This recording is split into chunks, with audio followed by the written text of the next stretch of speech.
It's not too often that you need to go out and buy a lid for your fish tank. But when you do, you're hit with all of these different options that may or may not even be good for your tank.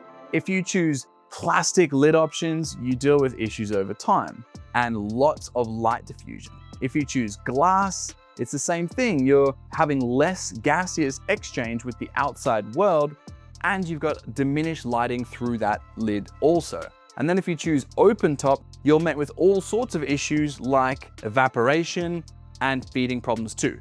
All of these options limit the amount you can feed your tank, and obviously it requires you to move things or change things just to feed your tank, which if it was open top, you'd be able to do free as a bird. But now you've got fish that jump or something that needs to be protected in your tank. So today, we're gonna go through all of the different options you can choose so that we can find the right one for your tank exactly. And because this is an issue that I've just come up to myself with finding the perfect lid for my Purple Spotted Gudgeon tank, because they're big jumpers, apparently they will find any gap they can in a lid and they'll find their way out of your tank. I would like to keep my gudgeons wet to keep them healthy. So instead of me going through these options, I'm gonna go and speak with the people who deal with this every single day. So this is Blake. He works at Beyond Aquariums, and he's gonna run us through our options. So we're here at Beyond Aquariums to go through our options. Let's do it. Hey Right. Brady, how are ya? I'm good. I have an issue though. Okay, what's your issue? I have a 3-foot fish tank at home with fish that I know for a fact are gonna jump. And that would be those Purple Spotted Gudgeons we're getting for you, right? Yeah, those are the exact. Okay. Gabs wants something that's like really, really aesthetic. My solution is just to cut out some polycarbonate and slap it on top. Definitely not. Absolutely don't do that. We have multiple solutions for you. Cool. In multiple different options. So I reckon I can show you some of them and we can go over there and take a look now. Done, let's go. do it. Okay, so first up we have the typical glass aquarium lid. Most people won't be able to get this in size unless you go to a professional glazier or have one pre-made custom for any sort of aquarium. However, you can get these clips, which are readily available at most aquarium stores or places like online, various different sources. Amazon. Yeah, Amazon, eBay, whatever. And these will allow you to put any standard piece of glass on there within reason and sizing. Yeah, what about a 3-foot tank? So with a 3-foot tank, you would probably need And to it's use 3 foot by 1.5 foot as well. So you can still have glass cut to that size. Okay. You can use these longer ones like this tank, or you can have shorter ones. Yep. But the longer ones are going to allow you to have a whole pane of glass or 2 separate pieces of glass, so front and back. Yep. Which you will see typically with a lot of aquariums that we'll go through in a moment. Okay.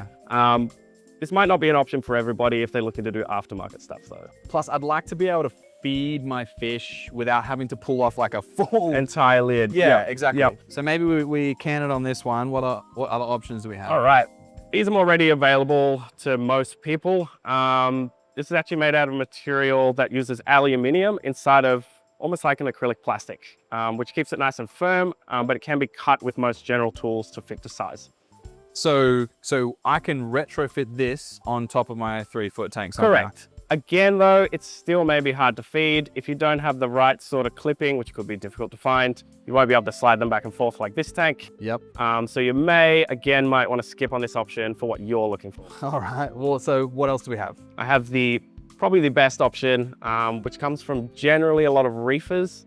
So we can come over and I can show you that option. All right. So this. Okay, so this is the best option. Reason being, these are completely custom. This one here's made into 3 pieces. As you can see, stops your fish getting out. You can feed through it, light gets through it. So a lot of reefers and even planted people will like that because the UV spectrum actually goes through. On top of that, you make these yourself. They come in a tube in pieces. You need to cut them all up, add the clips yourself, and absolutely everything about them is custom for any aquarium. So have you got a kit here for me that I do have a kit that I can show you. Killer. It's a little bit different to this one, but they're all generally the same thing. They look kind of finicky to make though, right? They are a little bit finicky to make, I'm not gonna lie, but with 2 people, you can get it nice and tight. And the good thing is when you put these on top, they actually sink into your aquarium. Yeah, so it looks alright. flush. Yeah, Gabs would be happy with that. That's, yeah, you're right. It's all streamlined and They look really good. And yeah, a whole bunch of different, companies are making these. So you get lots of different options in sizing and everything as well. But it's no different from making a fly screen. yeah, I've made fly screens before. Excellent. Then you will be a professional at this, and this is the perfect option for you. I'll actually love this option though. All right. Well, I'll take that then. If you got one, I do for a have a 3 foot kit for you tank. guys. It is a 4 foot, but you can cut it down to size. All right. Is that gonna make things harder? No. All right. Either cool. way, you're gonna have to cut this to size. Cool. Let's go. Okay, so this is your jump guard. As you can see, they do not come pre-assembled. Well, I mean, that's cool. You're gonna help me build this thing here, yeah? No, not at all. This is for you to learn, Brady. So I take this home and do it myself, Yes, you are gonna take us home, do it all by yourself. like a regular schmegular fish Yep. keeper. Otherwise, I could charge you a whole bunch to do it because I really don't want to. No. All right. Cool. I'll take this myself then. All right, enjoy. Thanks a Have lot, fun. mate. See you, Brady. Catch you later. Our tank is a 3 foot by 1.5 foot. We went out and got a 4 foot lid because, well, that's all they really had. And now we're gonna have to really cut this bad boy up. And the advice I got given is to tension it as much as possible so that I don't get sag in the middle of that lid basically. But it's my first time ever making one of these. Hopefully though, this turns out looking all right. But right now, I'm using a little miter box and a hacksaw to cut these pieces down to size.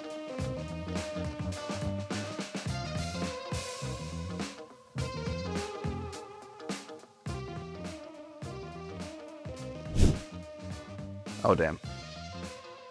To assist, you may use a rubber mallet to tap the spline into position gently.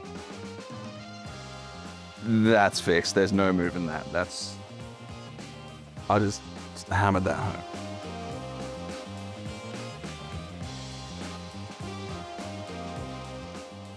So we made a mistake with this bad boy. It fits right, but it doesn't fit well.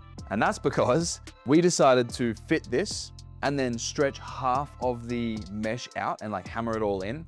Check the time and we were like, damn, this is getting pretty late. Let's leave this overnight. So we actually left it half in, nice and tight. And overnight it had sort of warped everything in a weird way. So when we came in this morning, there were parts opened up that shouldn't be. And when we finished it, it was really sort of, I don't know if you can see it. Yeah, look at that. It was really sort of stretched out and weird. And so this is covering the tank. So I guess it's a swimming success in one way, but it doesn't give us the aesthetic that we were looking for. What's happened right now is our gudgeons are waiting at the store for us. We have a functioning lid for now.